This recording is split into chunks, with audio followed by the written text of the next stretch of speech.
నమస్తే అండి, నా పేరు డాక్టర్ రజా, ఎండి హోమియో. ఈరోజు మనం ఈ గైనకోమాస్టియాకి హోమియోపతిక్ ట్రీట్మెంట్లో ఎంతవరకు స్కోప్ ఉంది అనేది నేను చెప్పదలుచుకున్నానండి. సో జనరల్గా అసలు ఈ గైనకోమాస్టియా అంటేనే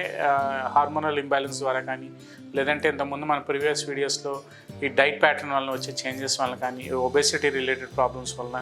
మేల్స్లో అబ్నార్మల్గా ఈ చెస్ట్లో ఫ్యాట్ అక్యుములేట్ అయిపోయి ఈ అబ్నార్మల్ స్వెల్లింగ్ కానీ, abnormal fat accumulation in glands, breast గ్లాండ్స్లో వచ్చే కండిషన్నే మనం గైనకోమాస్టియా అని చెప్తూ ఉంటాం. సో హోమియోపతి ట్రీట్మెంట్కి తీసుకుంటే జనరల్గా ఈ గ్లాండ్యులర్ ఎఫెక్షన్స్ మీద పనిచేసే మెడిసిన్స్ చాలా మంచి మెడిసిన్స్ మనకి హోమియోపతిలో అందుబాటులో ఉన్నాయండి. సో దీంట్లో మనం దీన్ని కోనియం కానీ, మన ఫైటోలెక్క కానీ, ఆర్సనిక్ ఆల్బమ్ కానీ, లైకోపోడియం కానీ, బెడాటాకార్ప్ కానీ, ఇవన్నీ ఏంటంటే పర్టికులర్గా ఒక ఇండివిజువలైజ్డ్ కాన్స్టిట్యూషనల్ అప్రోచ్ ద్వారా మన హోమియోపతి ట్రీట్మెంట్లోకి వెళ్తాం కాబట్టి జనరల్గా మెయిన్గా ఈ గ్లాండ్యులర్ ఎఫెక్షన్స్ మీద ఈ 5 మెడిసిన్సే కాకుండా ఇంకా చాలా రకాల homoeopathic medicines according to the body constitution బట్టి కానీ, ఒక మెడిసిన్ ఇవ్వాలి అంటే ఆ పర్సన్ యొక్క వ్యక్తికి ఉండే ప్రాబ్లం బట్టి మనం ఇండివిజువలైజ్ చేసి మనం ఇస్తాం కాబట్టి, సో ఈ గ్లాండ్యులర్ ఎఫెక్షన్స్ మీద అంటే ఎర్లీ స్టేజెస్లోనే మన దగ్గరికి రాగలిగితే, అంటే బాగా అబ్నార్మల్గా డెవలప్ అయిపోయి బాగా అబ్నార్మల్గా ఒబేసిటీ ఉండి, లేదంటే అబ్నార్మల్ ఫ్యాట్ డిపాజిట్స్ బాడీ అంతా ఉన్నప్పుడు, అబ్నార్మల్ డెవలప్మెంట్ వచ్చేసినప్పుడు జనరల్గా వాటిలో కొంతవరకు కష్టంగా ఉన్నాయి. ఎర్లీ స్టేజెస్లో కొంతమంది మన దగ్గరికి ఒక 17-18 ఏళ్ళ వయసు పిల్లలు, యంగ్ మేల్స్ వస్తూ ఉంటారు, యంగ్ టీన్స్. సో ఇటువంటి వాళ్ళలో ఏంటంటే జనరల్గా ఈ గ్లాండ్యులర్ ఎఫెక్షన్స్ మీద పనిచేసే ఎగ్జాక్ట్ మెడిసిన్గా మనం ఇచ్చి ట్రీట్మెంట్ ప్రోటోకాల్ ద్వారా వాళ్ళకు అవసరమైన ఫుడ్ ప్రికాషన్స్ కానీ, లైఫ్ స్టైల్ మోడిఫికేషన్స్ కానీ,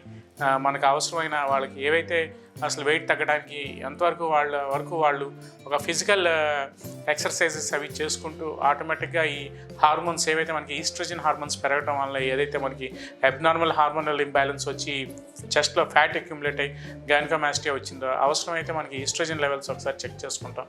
దాంతోపాటు మనకి LH, FSH, ప్రోలాక్టిన్ హార్మోన్స్ ఉంటాయి. ఇవన్నీ జనరల్గా ఏంటంటే ఫిమేల్ హార్మోన్స్ అండి. జనరల్గా ఈ ఫిమేల్ హార్మోన్స్ డామినేషన్ ఎక్కువగా ఉండటం వల్ల జనరల్గా మనం ఇందాక నుంచి చెప్తుంది అదే కాబట్టి హార్మోనల్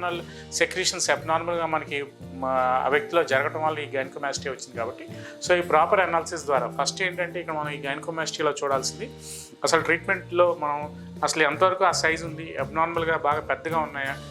సాగింగ్ అది ఉందా అనేది చూసుకుంటూ, దాంతోపాటు అవసరమైతే మనకి హార్మోన్ అనాలిసిస్కి సంబంధించిన పరీక్షలు, రక్త పరీక్షలు చేసుకుని, తద్వారా ఇందాక నేను చెప్పినట్టు ఈ కాన్స్టిట్యూషనల్ బేస్డ్ డ్రగ్స్ ఇండివిజువలైజేషన్ ద్వారా మనం హోమియోపతిక్ మెడిసిన్ ఇవ్వగలిగితే, ఈ కాన్స్టిట్యూషనల్ అప్రోచ్ ద్వారా ఈ GCS మెథడాలజీ ద్వారా వెళ్ళగలిగితే చాలా వరకు మనం ఈ గైనకోమాస్టియాని కూడా